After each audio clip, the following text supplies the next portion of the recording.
Custa uma placa de vídeo hoje da RTX, uma de alto nível, Não assim, tenho ideia. 20 mil reais. Pronto, qual é o garoto brasileiro que tem isso? Poucos. Então, e assim, onde é que ele toma esse dinheiro para fazer? Eu vou fazer tudo isso. Está aqui no livro. Mas assim, isso tudo exige compreensão estratégica do país. Exige consenso ou hegemonia moral e intelectual claras, porque ninguém faz isso sozinho. Quando eu digo eu vou fazer, eu quero animar a tua decepção, teu niilismo, tua descrença, que é comum na tua geração. Qualquer gente inteligente no Brasil está machucado. Esse país nega. Você imagina o que é ser brasileiro na periferia de São Paulo? Sim, pra mim é um absurdo. O que é? Os caras vivem em estados paralelos controlados por organizações criminosas. E com quem ele tem que fazer um acordo, senão não sobrevive. Exato. E tem mais medo da polícia do que do bandido. Isso é uma distopia, né? Porque é uma distopia absoluta. Com o bandido ele mais ou menos estabelece um acordo. Sobrevivência. Um modo de convivência e tal. E o bandido segura a periferia na base do terror e do clientelismo.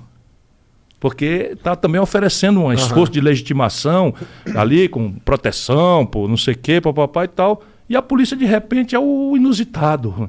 O meu filho, que mora em São Paulo, tem mais medo da polícia do que de bandido. Porque já teve algumas experiências. O cara, bota a mão na cabeça, vagabundo, não sei o que, papai e tal. E ele não é um vagabundo, ele é um estudante profissional, trabalhador, da paz absoluto, não, enfim, nada, zero. Mas ele, quando anda na rua, já pegou 2 ou 3 vezes. Depois os caras chegam, bota a mão na cabeça, vagabundo. Também, coitado do policial. É o lugar que mais morre polícia no mundo, também no Brasil. É uma distopia absoluta. Você vive na guerra, você vai ficar meio E não tem estressado. nada certo no Brasil hoje, na tua opinião? Não, tem muita experiência boa acontecendo. Localmente. Muita. E aí que é minha animação. Eu te dei aqui alguns exemplos, porque eu quero que as pessoas saibam que é possível ter saída. O problema é o mais grave da história. A crise brasileira, social, econômica, política, moral, é a pior da história. Eu conheço a história brasileira por dedicar-me a estudá-la e vivi a história brasileira por dentro 40 anos agora. Eu era jovem deputado no Tancredo Neves, que veio para redemocratizar o Brasil. Então eu conheço muito esses personagens todos.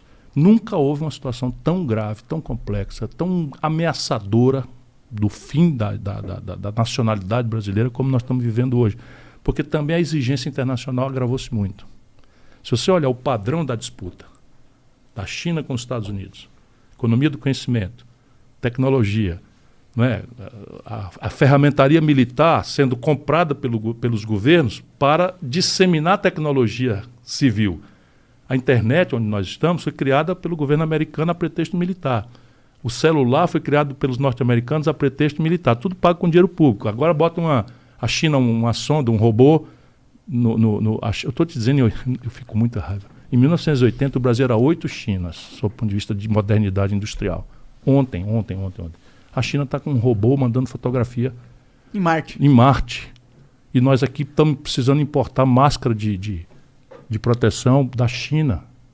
Estamos no 40º lugar do mundo, 42º lugar do mundo, 78º do mundo em vacina, porque fomos para o fim da fila, porque 120 anos atrás o Brasil sabia fazer vacina e desaprendeu.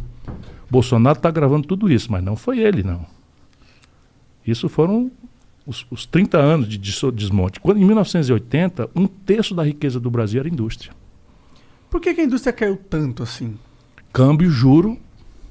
Deixa eu explicar para as pessoas. A indústria brasileira nasceu dentro de uma compreensão que não é mais praticável. Qual era a substituição de importações? Então é o seguinte, a gente queria ter... Vou pegar aqui uma coisa rudimentar, verdadeira. Né? O Brasil tinha pá, picareta, facão, foice, artesanais. Se você quisesse pegar uma faca mais moderna, uma foice mais moderna, uma enxada mais moderna, era importado do estrangeiro. Então, o que fizeram os revolucionários de 30? Fizeram um mapa. Tudo que o Brasil importa do estrangeiro, em grande volume, é uma pista por onde eu vou fazer nascer uma indústria nacional brasileira. Pode crer, faz sentido. Era substituição de importação, é o nome. Então pegaram pá, picareta, enxada, não sei o que e tal, e aí pegaram a ferramentaria que o Estado pode fazer. Crédito, renúncia fiscal, subsídio, a compra governamental, toda a ferramentaria que o Estado pode ter, fizeram um mapa com todas essas coisas e passaram a financiar isso. Nasceu a indústria brasileira. Então, o Vale do Rio Doce, a Companhia Siderúrgica Nacional, a Petróleo Brás, a Eletricidade Brás. Né? Então foi nascendo e tal. Qual era o defeito deste modelo que só se revela depois? Os defeitos deles eram 2. Primeiro, tecnologia naquela época. Era muito lenta a sucessão da tecnologia. Então eu podia perfeitamente imitar uma tecnologia holandesa, alemã. Que só ia mudar daqui 10 anos. Daqui 15 anos. Então eu ficava mais ou menos em empate com eles, né? Durante 10 anos. E dava a sensação de que eu estava ali up to date, né? Estava contemporâneo do último estágio de domínio tecnológico. E de repente há um choque de velocidade na tecnologia. Isso, e nós tínhamos uma ditadura. Olha o mal da falta de debate político. Fecha. Tá, tu vai pegar uma... O mal da falta do debate político. Nós tínhamos uma ditadura quando isso começou. Acelerou a tecnologia. Qual era o outro defeito? O conflito político e econômico de gerar o dinheiro para pagar isso foi tangenciado. Por quê? Trata-se do mesmo conflito contemporâneo. Cobrar de quem pode pagar mais para financiar as políticas que interessam estrategicamente ao conjunto da nação. Os poderosos não deixam fazer. E na época, o que eles fizeram? Olha, eu tenho aqui um atalho. Eu vou financiar isso não com esse conflito político de cobrar mais e tal, até porque era uma base capitalista rural, capitais baixos, era a oligarquia do café, da cana-de-açúcar, semi-escravista e tal, que depois substitui escravo por migrante, italiano, japonês, enfim, esse grande estado de São Paulo, e o Brasil, e o Rio Grande do Sul, e Minas, etc. Então eu vou fazer um puxadinho. Qual é o puxadinho? Eu vou tomar dinheiro emprestado. Era louco isso? Não, não era. Por quê? Porque o dinheiro emprestado, nessa época, durante 30, 40 anos, era um dinheiro de muito longo prazo e muito barato. Tudo isso está explicado aqui. Né? Então, danaram a tomar dinheiro emprestado barato, prazo longo e juro baixo, e abrir Brás. E as infraestruturas para isso. Isso produziu o Brasil moderno. Né? Eu estudei. Eu vi num lugar que a indústria crescia assim 20% ao ano. 20, 25%. O Brasil cresceu 7% em média durante meio século. E chegou a crescer 15% no único ano, sendo que a indústria puxava isso a 25%, 22%, 20%. Brasil grande. Então, qual era a ideia da elite? Fazer o bolo crescer para depois dividir. Então, o país que mais cresceu ignorou a ignorância. Por exemplo, não fizemos uma aposta em capital humano, porque a centralidade da tecnologia não era... Nós trazíamos a tecnologia de fora. A gente não precisava ter produção intelectual de tecnologia aqui. Foi um erro. Foi um erro. Precisar, mas a gente... Foi um erro. Mas no momento, para a estratégia naquela data era possível, perfeitamente. Então, era imitar, copiar, colar, não sei o quê, papapá, e tal. Quando chega em 1980, no simbólico, essas duas pernas morrem. O juro barato, puf, explode, 79. Bau! No juro que era de 3%, passou para 30%. Todos os países do mundo que dependiam de capital dos outros quebraram. E o Brasil vitalmente quebrou para nunca mais se achar. Entendi. Essa é a primeira perna que quebra. E a segunda é a tecnologia. Eu agora não posso mais ter o tempo da substituição de importações, de replicar, Todo porque ano. O brasileiro está sabendo do último estágio e quer ele. Eu não posso mais ter... O Collor assume, diz assim, os carros brasileiros são uma carroça. Vai no Google. Aí abre a economia para importação, o resultado, um carro produzido aqui de São Paulo, 80% dos componentes vem de fora. E aí o seguinte, em 80 era 30%, um terço da riqueza do Brasil era indústria, que paga os melhores salários, que aposta em tecnologia, que exporta valor agregado, etc, etc. Hoje é 9%. Essa é a primeira razão. A segunda razão é a taxa de câmbio. Aí é um pouquinho mais chato, mas é assim, quando o real vale muito na frente do dólar, fica mais barato você sair de São Paulo para Miami do que ir para Fortaleza. A turma viu isso. Só que o inverso é verdade. O importado fica muito mais barato do que a produção aqui. Então você tem... O Fernando Henrique descobriu essa maravilha e o Lula copiou. Então a ideia é o seguinte, é você valorizar artificialmente o real e expandir o consumo. E esse consumo se expande importando. Qual é o limite? O financiamento em dólar dessa compra do estrangeiro.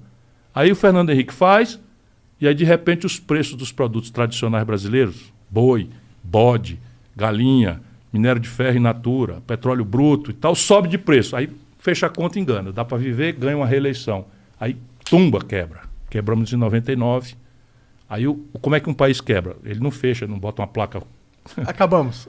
A moeda desvaloriza. Vupo. E aí a inflação come aquela renda que o povo tinha.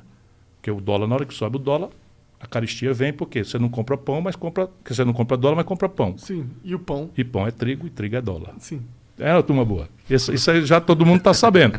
Os remédios, tudo dólar.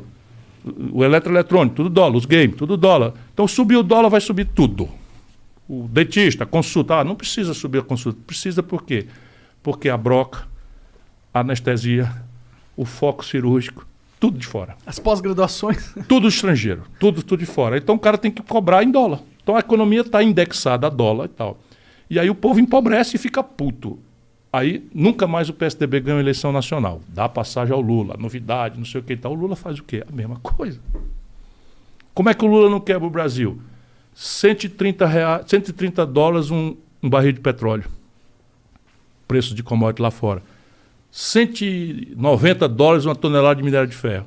Aí o Lula vende minério de ferro, petróleo, não sei o que, vai para lá fora e paga a conta da farra, do consumo, que fica o cara popular pra cacete. Então, pô, de repente, pobre pode andar de avião. Sim. E eles dão um valor danado, picanha, cerveja. Fora tal. O crédito, né? Expandiu o crédito de 15% para 55% do PIB. E tudo bem, vamos lá, vamos consumir, mas e a produção? Definhando, porque o que facilita a compra destrói a competitividade da produção. Então, eu aumento a minha importação. Não quebro porque, nesse momento, os meus preços tradicionais, o bode brasileiro, a galinha e tal, tá bombando lá fora. Aí vem uma crise, 2008, aí para a China, bumba. Aí os preços, pumba, cai. 130 dólares o barril de petróleo, 110 dólares, desce para 30. Acabou com a Dilma. A Dilma. Então era o mesmo partido, a mesma turma, a turma votou na Dilma porque o Lula é o cara. Não mudou as estratégias, não mudou o caminho. Só muda a perfumaria, é o mesmo modelo. É. Só muda a perfumaria. A única coisa que mudou é que... Aí o filme da Dilma foi igual, quebrou o país igualzinho o Fernando Henrique. O câmbio desvalorizou pesadamente, aí todo mundo, pô, seu estelionato eleitoral, me enganaram. E em cima disso, a Lava Jato, eita, que meteram a mão, estão roubando, papai, rouba aqui, rouba acolá, rouba acolá, rouba acolá. Não dá para esconder, pô. É muita grana, né? E foi no centro do modelo de poder, não foi uma coisa periférica, porque o poder sempre terá corrupção, que a questão é como é que você reage a isso. Sim. Mas aí você vai ver que a corrupção virou uma ferramenta de poder central ao modelo de poder do lulopetismo. Quando a economia estava bombando, o povo acha que todo político é ladrão, vamos ter clareza. Né? O que ele separa é o dele. Esse daí pelo menos faz alguma coisa. Isso é a psicologia de um povo machucado. Não é verdade. Inclusive, isso só ajuda os bandidos. Sim. Porque se você generaliza, fica muito bom para o político corrupto, porque eu, por exemplo, não sou. Mas não acredite em mim, não. Vá lá minha folha corrida. Todo mundo tem que olhar a folha corrida, saber de onde é que o cara foi processado, suspeito, não sei o que. Tem que olhar. Muita injustiça, tem injustiça. Eu nunca fui nem para ser absolvido. Nada mais é do que a minha obrigação. Mas estou falando aqui da coisa. Então, o Brasil quebra de novo. Só que, de quebra em quebra, o problema estrutural, que é dívida e colapso da infraestrutura e dos serviços, vai se agravando.